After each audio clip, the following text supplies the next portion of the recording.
Himna ljubavi. Ako jezike čovječije i anđeoske govorim, a ljubavi nemam, onda sam kao zvono koje ječi ili kimbal koji zveči. I ako imam dar proroštva i znam sve tajne i sve znanje, i ako imam svu vjeru da i gore premještam, a ljubavi nemam, ništa sam. I ako razdam sve imanje svoje, i ako predam tijelo svoje da se sažeže, a ljubavi nemam, ništa mi ne koristi.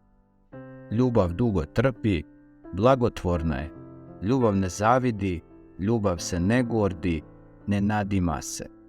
Ne čini što ne pristoji, ne traži svoje, ne razdražuje se, ne misli o zlu, ne raduje se nepravdi, a raduje se istini.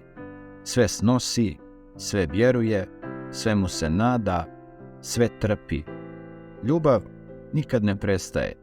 Dok će proroštva nestati, jezici će zamuknuti, znanje će prestati.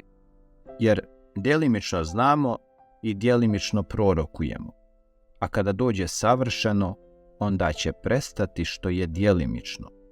Jer kad bijah dijete, kao dijete govorah, kao dijete mišljah, kao dijete razmišljah, a kada sam postao čovjek, odbacio sam što je djetinjsko. Jer sad vidimo kao u ogledalu, kao u zagonetki, a onda ćemo licem u lice. Sad znam djelimično, a onda ću poznati kao što bih poznat. A sad ostaje vjera, nada, ljubav. Ovo troje.